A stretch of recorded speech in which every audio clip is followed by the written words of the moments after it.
परमात्मने नमः। अथ पंचमोऽध्यायः कर्मसन्न्यासयोगः।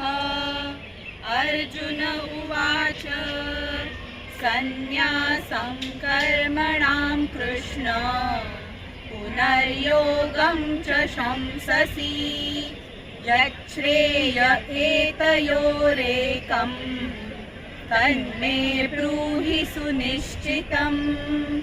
श्रीभगवानुवाच सन्न्यासः कर्मयोगश्च निःश्रेयसकरावुभौ तयोस्तु कर्मसन्न्यासात् कर्मयोगो विशिष्यते। ज्ञेयः स नित्यसन्न्यासी यो न द्वेष्टि न काङ्क्षति निर्द्वन्द्वो हि महाबाहो सुखं बन्धात् प्रमुच्यते।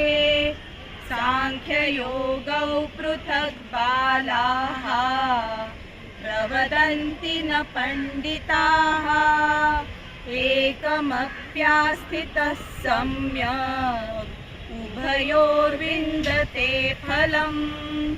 यत्साङ्ख्यै प्राप्यते स्थानं तद्योगैरपि गम्यते।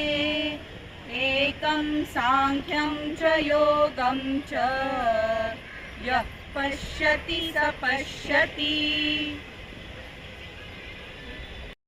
सन्न्यासस्तु महाबाहो दुःखमाप्तुमयोगतः योगयुक्तो मुनिर्ब्रह्मा न चिरेणाधिगच्छति। योगयुक्तो विशुद्धात्मा विजितात्मा जितेन्द्रियः सर्वभूतात्मभूतात्मा कुर्वन्नपि न लिप्यते। नैव किञ्चित् करोमीति युक्तो मन्येत तत्त्ववित्। पश्यन् शृण्वन् स्पृशन् जिघ्रन् अश्नन् गच्छन् स्वपन् श्वसन् प्रलपन् विसृजन् गृह्णन् उन्मिषन् निमिषन्नपि इन्द्रियाणीन्द्रियार्थेषु वर्तन्त इति धारयन् ब्रह्मण्याध्याय कर्माणि सङ्गं त्यक्त्वा करोति यः लिप्यते न स पापेन पद्मपत्रमिवाम्बसा। कायेन मनसा बुद्ध्या केवलैरिन्द्रियैरपि योगिनः कर्म कुर्वन्ति सङ्गं त्यक्त्वात्मशुद्धये। युक्तः कर्मफलं त्यक्त्वा शान्तिमाप्नोति नैष्ठिकीम्। अयुक्तः कामकारेण फले सक्तो निबध्यते। सर्वकर्माणि मनसा सन्न्यस्यास्ते सुखं वशी। नवद्वारे पुरे देहि नैव कुर्वन्न कारयन्। न कर्तृत्वं न कर्माणि लोकस्य सृजति प्रभुः। न कर्मफलसंयोगं स्वभावस्तु प्रवर्तते। नादत्ते कस्यचित् पापं न चैव सुकृतं विभुः। अज्ञानेनावृतं ज्ञानं तेन मुह्यन्ति जन्तवः। ज्ञानेन तु तदज्ञानम् येषां नाशितमात्मनः तेषामादित्यवत् ज्ञानं प्रकाशयति तत्परम्।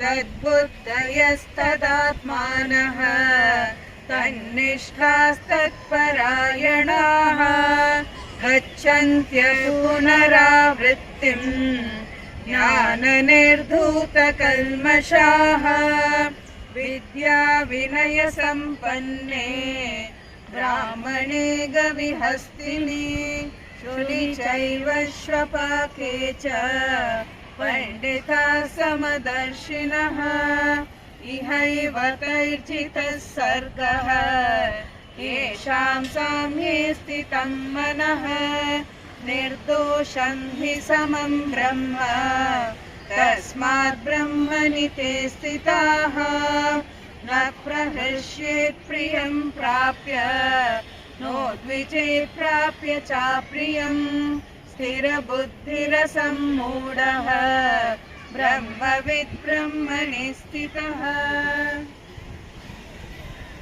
बाह्यस्पर्शेष्वसक्तात्मा विन्दत्यात्मनि यत्सुखम् स ब्रह्मयोगयुक्तात्मा